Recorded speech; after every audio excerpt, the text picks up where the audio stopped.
Story 1. It was a typical Saturday evening, and I was ready for a movie marathon. Popcorn? Cozy blanket? Remote control? Nowhere to be found. I swear I had just seen it. I turned the couch cushions upside down, checked under the furniture, and even peeked inside the fridge, just in case. No luck. Mariana, have you seen the remote? I shouted, trying to sound casual but feeling the frustration build. She walked in, giving me one of those looks. You mean the remote that's always in your hand or your lap? I haven't touched it.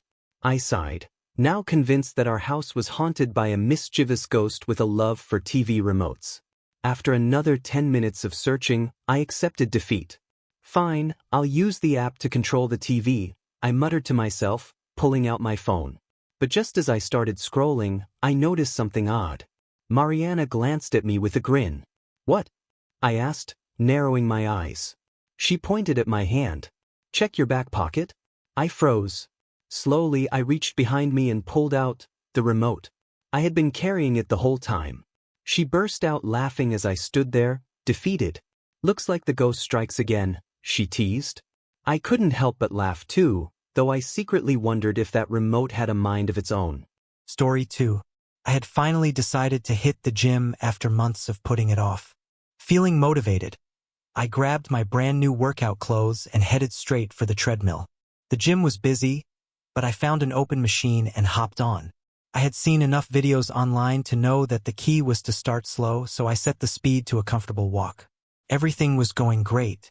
5 minutes in, I felt good, confident. I increased the speed, then a little more. Before I knew it, I was jogging. I could do this, but then disaster struck. My shoelace had come undone, and before I could react, I tripped. My legs flew out from under me, and I went down hard. The treadmill didn't care. It kept running, dragging me along for a few feet before I managed to roll off onto the floor. By now, people had noticed. I scrambled to my feet, my face bright red. Are you okay? One concerned gym-goer asked. I nodded, trying to play it cool. Yeah, I'm fine. Just testing out the emergency stop. It works great. Everyone laughed, and I walked away with my dignity slightly bruised. Note to self: double knot the laces next time. Story 3. It was supposed to be a simple at-home hair dye job. Mariana had been wanting to go a little darker and I volunteered to help. How hard could it be? Just mix, apply and wait, right? We watched a YouTube tutorial and I followed it step by step like a pro. Everything was going smoothly, or so I thought. As I applied the dye, I noticed something odd. The color looked a little off. Are you sure this is the right shade? I asked. Mariana shrugged. It's supposed to get darker as it sets. Don't worry. An hour later, she rinsed it out and we both stood in front of the mirror, jaws dropped. Her hair wasn't darker. It was bright purple. I had grabbed the wrong box. Oh my God, Pedro, she said, trying to stifle a laugh. What have you done? I panicked, offering every solution I could think of, but she just shook her head, laughing. I guess I'm rocking purple for a while. To this day, she still teases me about my expert hairdressing skills. I never touched a dye kit again. Story 4. I had decided to surprise Mariana with a homemade dinner. After all, how hard could it be to make pasta? I found a recipe online and got to work. Boil the water, cook the pasta, make the sauce. Simple enough. I felt like a chef already. But then, things started to go wrong. I added too much salt to the sauce, and it turned into a sodium bomb. Then, while trying to fix that, I accidentally knocked over the pepper grinder. Now the sauce was a spicy, salty mess. Panicking, I turned to the pasta. I reached for the pot, but the towel I grabbed was wet, and my hand slipped. The entire pot of noodles flipped, crashing into the sink. Hot water splashed everywhere, and the noodles were now stuck in the drain. By the time Mariana walked in, I was standing in the kitchen, covered in sauce, staring at the ruined meal. She burst out laughing. I appreciate the effort, but maybe next time we'll order pizza. Story 5. I had always taken pride in keeping our lawn neat and trimmed. So, when I noticed the grass had gotten a bit long, I fired up the lawnmower and got to work. Halfway through, I saw a squirrel dart across the yard, and in my effort to avoid it, I accidentally steered the mower into Mariana's garden gnome collection. There was a loud crunch, and when I looked down, the gnome's head was rolling across the grass. Panicked, I quickly tried to pick up the pieces and fix it, but there was no saving that poor gnome. When Mariana came outside, I stood there guilty, holding the broken gnome. She looked at me, looked at the headless gnome, and burst into laughter. "Looks like you've declared war on the garden, huh?" she said, still laughing. To this day, I'm banned from mowing anywhere near her gnomes. Story 6. I had finally convinced Mariana to go hiking with me. She's not the biggest fan of nature, but I promised it would be a short, easy trail with great views. We packed our snacks, water, and off we went. Halfway through the hike, Mariana suddenly stopped. "I think I lost my contact lens," she said, squinting at me. "Oh no," I replied, trying to stay calm. "Let's retrace our steps." We spent the next 20 minutes on our hands and knees, combing through dirt, leaves, and rocks. Anyone passing by must have thought we'd lost a winning lottery ticket the way we were searching.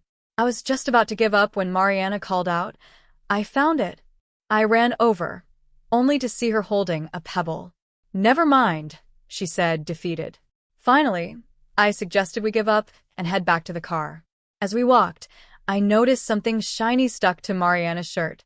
It was the contact lens, stuck there the whole time. "Mariana," I said, pointing. "Look at your shirt." She glanced down and burst out laughing.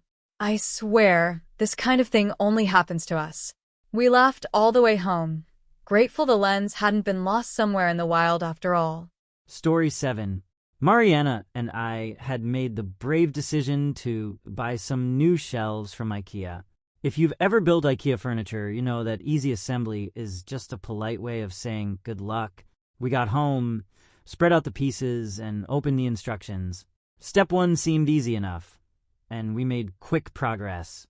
But by step 5, things started going sideways. Literally, the shelf was crooked, and no matter how much I tightened the screws, it wouldn't straighten out. "Are you sure you followed the instructions?" Mariana asked, peeking over my shoulder. "Of course," I replied, a little too confidently. After an hour of struggling, I finally admitted defeat. The shelf wobbled, the screws were sticking out at odd angles, and there were still pieces left over that didn't seem to fit anywhere. Mariana laughed, sitting down next to me. "Looks like you built modern art instead of a shelf." We both sat there staring at my creation, laughing at the absurdity of it all. In the end, we called a professional, who fixed it in 15 minutes. Now, every time we walk past that shelf, we remember the IKEA disaster and the day I tried and failed to be a handyman. Story 8. Mariana and I had been invited to a fancy dinner party at her friend's house. It was one of those evenings where everyone dressed up, sipped wine, and discussed things like fine art and travel. You know, the kind of event where you're expected to be on your best behavior. Things were going smoothly at first. I managed to hold a decent conversation about vacation destinations without sounding completely clueless. But then, during dinner, disaster struck. The hostess had served this elaborate dish with sauce on the side, and I decided to be adventurous, trying a little extra sauce. As I reached across the table, my sleeve caught the edge of a wine glass. Time slowed down as the glass tipped, and before I could react, red wine spilled all over the pristine white tablecloth. The room went silent, all eyes on me. I scrambled to grab napkins, but it was too late. The wine had soaked in, leaving a giant red stain. "Don't worry, accidents happen," the hostess said with a smile, but I could see the twitch in her eye. Mariana gave me a look, trying not to laugh. As I tried to make things better, I knocked over the salt shaker. At that point, Mariana couldn't hold it in anymore and burst out laughing. "Why don't we just leave while we're still ahead?" she whispered, barely containing her laughter. We left the party shortly after, and now every time we're invited to a dinner party, she jokingly reminds me to keep my hands away from the wine glasses. Story 9. It was Mariana's birthday, and I decided to bake her a cake. I'd seen enough baking shows to feel confident, so I figured, how hard could it be? I got all the ingredients, followed the recipe step by step, and even remembered to preheat the oven. I was on a roll. The cake was in the oven, and it looked perfect. Golden brown, rising beautifully. I felt like a pro. But then came the decoration part, and that's where things went downhill fast. I had bought this fancy icing kit with all sorts of tips and nozzles. I thought I'd impress her with some intricate designs, maybe even write happy birthday in elegant cursive. But as soon as I squeezed the icing bag, it exploded in my hand. Icing went everywhere, on the counter, on the floor, even in my hair. I tried to salvage what was left and began spreading it on the cake, but the more I tried, the worse it looked. I ended up with a lopsided, lumpy mess covered in uneven blobs of icing. When Mariana walked into the kitchen and saw me standing there, covered in icing, with the most tragic-looking cake ever, she burst out laughing. "Is that supposed to say happy birthday?" she asked, pointing at the barely legible letters. I sighed. It was supposed to. She hugged me, still laughing. It's the thought that counts. But maybe next time, we'll just buy one from the store. Enjoyed the story? Don't forget to subscribe and turn on notifications so you never miss new content. Share your thoughts and ideas in the comments. I'd love to hear what you think and what you'd like to see next. And if you want to keep watching more videos like this one, just click on the next video. See you there.